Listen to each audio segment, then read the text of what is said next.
បងប្អូននេះវាមានពីធ្នូបងប្អូននេះចរាឡើងទៅបងប្អូនតែស្វៀបខាងហ្នឹងវាខៀវល្អបងប្អូនវាខែភាសានិយាយទៅតែស្វៀបស្អាតដែរបងប្អូនមកលេងថតរូបនៅហ្នឹងស្អាតថត pre wedding ឯងក៏បានអ្នកមានគូថត pre wedding ក៏បាននាំសង្សារមកថតក៏បានដែរស្អាតដល់ទៅស្វៀបកស៊ូជុំវិញហ្មងយើងឡើងទៅលើទៀតមកកាប់ពេលឡើងទៅខ្ទងបងមកម៉ាត់អូនេះមកនេះស្អាតមែនតើបងប្អូនអូនកន្លែងគេធ្វើកម្មវិធីកម្ពុជាបងប្អូន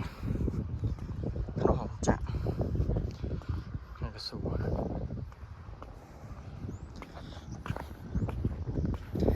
ស្អាតបងប្អូនអើយ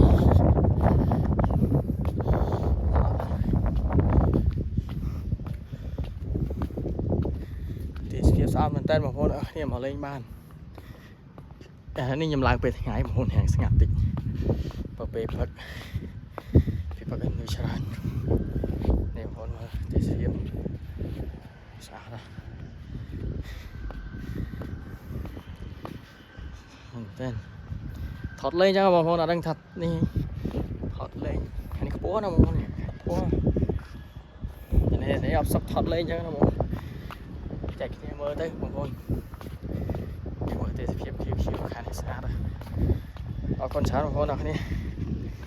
តាមដានទស្សនាអត់មានអីច្រើនវីដេអូហ្នឹងគ្រាន់តែប៉ុណ្ណឹងថតវីដេអូលេងអរគុណច្រើន